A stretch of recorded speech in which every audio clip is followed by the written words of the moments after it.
obviously, we're gonna need time to digest this. This is, like David said, a little discouraging for me personally. I feel like I'm reliving 2008 all over again. I really do. So, I don't know if we wanna try to set a date at this point in time for our next meeting, or take a few days to regurgitate this back to ourselves, and then we'll call you with a meeting, with a date and time. Okay, well, please keep in mind, we are asking for a 2-year agreement mostly for, just to give us more time to come back, and it says when we have more information about where we are financially, where the economy is, and what we think we might be able to do. The second year was 0, what's the harm in a 1 year? That, we would consider that if that's what you all want. Well, I was just. Would like to propose. That wasn't a proposal, it was just a statement. I'm hoping not to lock us into a 3-year, because we just are in too uncertain economic environment right now. And Would if you we be lock in willing a to look at a? Pardon me? Would you be willing to look at a 3-year for everything except for wages, and do a wage reopener in year 3? We would look at it. I don't know, I mean, there wouldn't be any change to our proposal based on 3-year, perhaps for a wage proposal, but not any of the other proposals. So a 3-year agreement would not change our proposals on pension, for instance. 3 things I'd like to bring up real quick. Appendix F, the sick leave donation, you had proposed that on August. We can go in TA off on that. Sure. Just Yeah, we were just holding on to that because it was part of the leave. Correct, it was, yeah, and I found it at the bottom of my stack. Okay. Steve. Okay. Do you have a clean copy of it? I do now. I do yes. too, somewhere. It's F.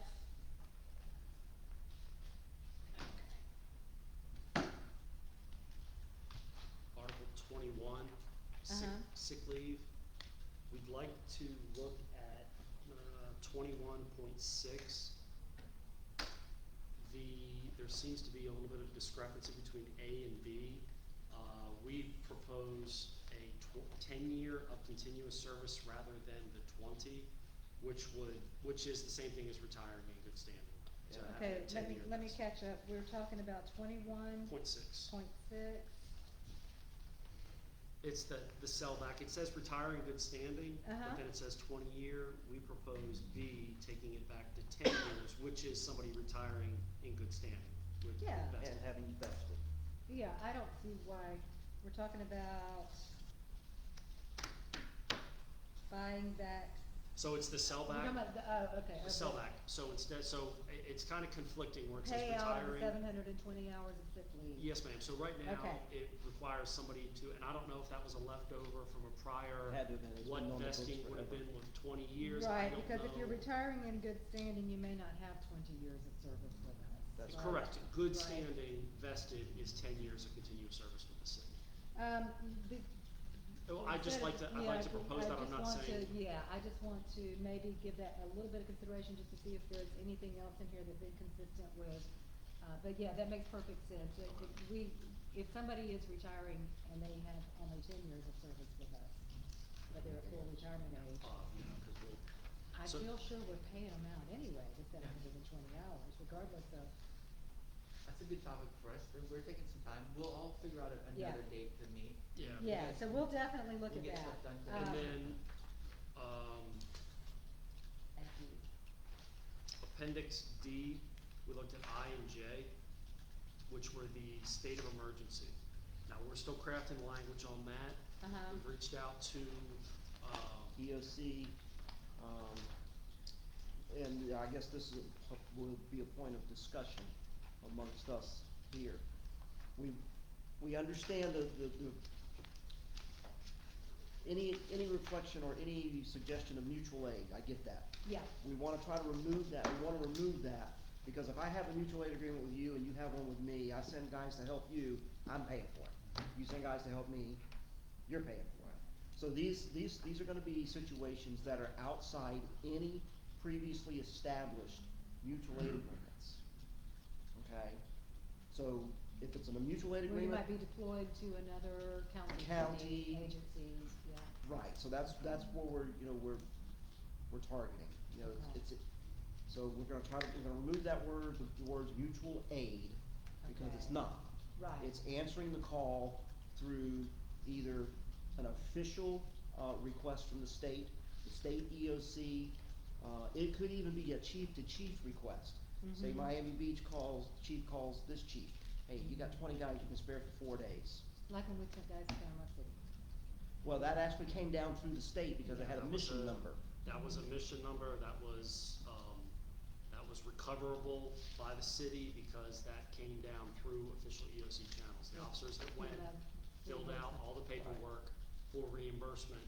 If Jack's Beach never followed up, I don't know, I'm, way down on the ICS food chain, but it Well, was. if AJ was here, we did, I promise. Would it have been more similar to maybe like when we were prepping for the RNC, and we had discussions with other police agencies about maybe sending some support up here?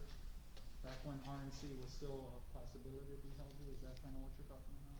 No, we're looking. They're talking about disaster. We're Yeah. talking about ours, Disaster some of the recovery. language is deployment of personnel during a state of emergency or a location under a state of emergency. Because technically I went to Bay County, but I didn't work for the Bay County Sheriff's Office Right. at the time, and I wasn't, I was there, with that EOC to exclude or outside previously established mutual aid agreements.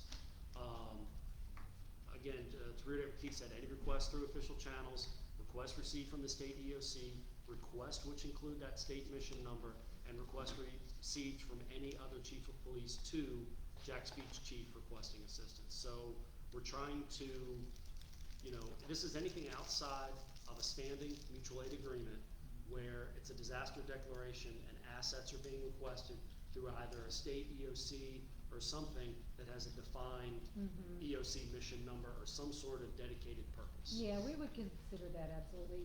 What we're, in Michael, we've sent how many, 10? I think the final count was either 10 or 11. 10 or 11 We were out there personnel for about out 3 weeks. to help them out in Panama City to guard the hospital, I believe. And so, that was a declared state of emergency, it was disaster recovery, it was reimbursable by FEMA. So all of those things, if we can somehow tie the proposal to those criteria, absolutely. What we don't want is any declared state of emergency for any period of time, to tie that to a specific pay plan, because, like I said, we're in a state of emergency now, after Right. 7 Yeah. months? Yeah. Yeah, and that is not, And that so is we not wanna our be intent. clear that you're talking about disaster recovery or deployment to another location Right. Yes. to provide aid, absolutely, we'll Yeah, consider that. and then going along the lines with, Juliet, and the same one, which was the local.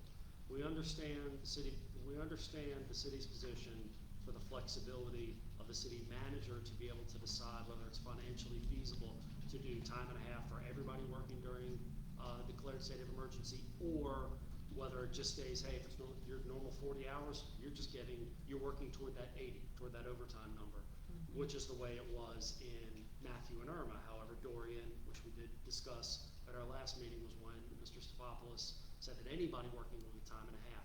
The question that always comes up, and we'd like to try and codify in J, leaving the city, we can strike the time and a half for all-time working, leave that up to the city manager's hands, because at least we know that if it's during your normal work schedule, you're gonna make time, overtime, Mhm. above the 80, time and a half.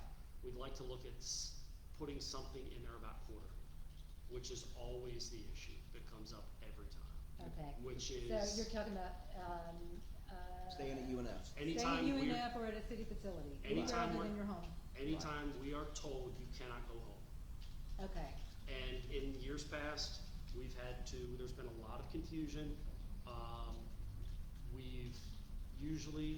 Past practice has been receiving straight time during the downtime. 1 hour for- straight time.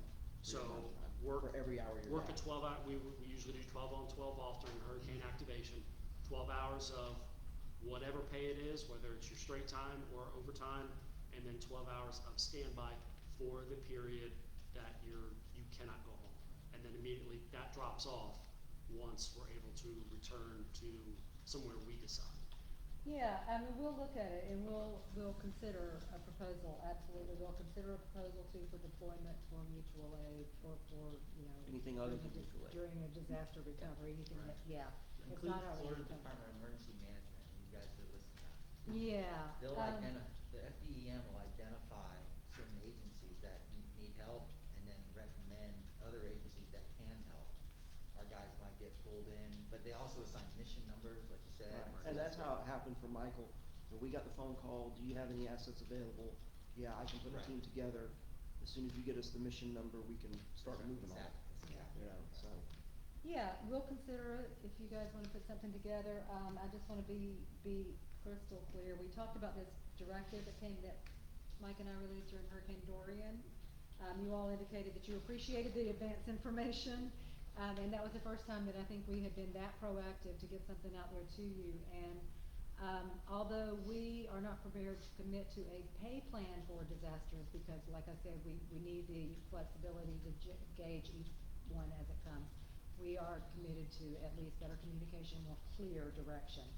So, just keep in mind that, you know, we did pay for all, time and a half for all hours activated, including time resting at a city facility during Dorian.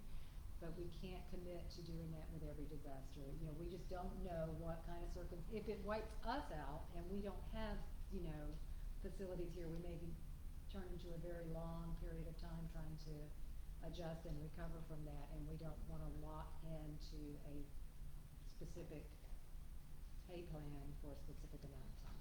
Again, but that's the major question that always comes up from our members is, if we're told we can't go home, are we getting paid? Yeah. And during Matthew, it was rather heated, once the officers were not being able, they were not given an answer, former chief of police, and Right. he alluded to no.